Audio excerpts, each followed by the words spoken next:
नमस्कार मित्रांनो, मी संकेत जोईल. कुणकेश्वरावरनं देवगडाक येत होतोय आणि वाटेत येतंय ती बघतोय तर काय सगळी सुरूच्या झाडात ना, सुरूची जी झाडं आहेत लावलेली ती सगळी ना कापूक घेतल्यानी होती.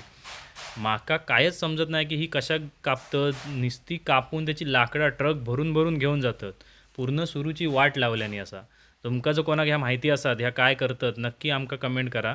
कारण माका ह्यो विषय माहीत नाही पर्सनली म्हणून मी तुमका विचारतोय. जर कोणाक ह्यो खरो विषय माहिती असत की ही झाडा बाबा कशाक तोडली जातात, ही लाकडा भरून खंय नेतात, काय नक्की थंय काय प्लॅन हा काय करूचो. जर तुमका माहिती असत तर नक्की एका कमेंट करा. कारण पण ह्या आमका ना बघून ना माका स्वतः पर्सनली जरा वाईट वाटला. कारण एवढी वर्ष आम्ही बघता होती सुरूची झाडा मस्त वाटतात. सुरूचो रस्तो म्हणजे एकदम भारी असो रस्तो. तर कोणाक माहिती असतात काय ह्याच्याबद्दल माहिती तर प्लीज प्लीज प्लीज माका खाली मेसेज करा जेणेकरून माकाही समजत आणि आपले जे बघणारे व्ह्यूवर आहेत त्यांकाही समजत. बघू शकतास काय करून टाकल्याने सगळी लाकडा तोडून नुसतो ढीग मांडल्याने आणि ट्रकच्या ट्रक भरून घेऊन जातात.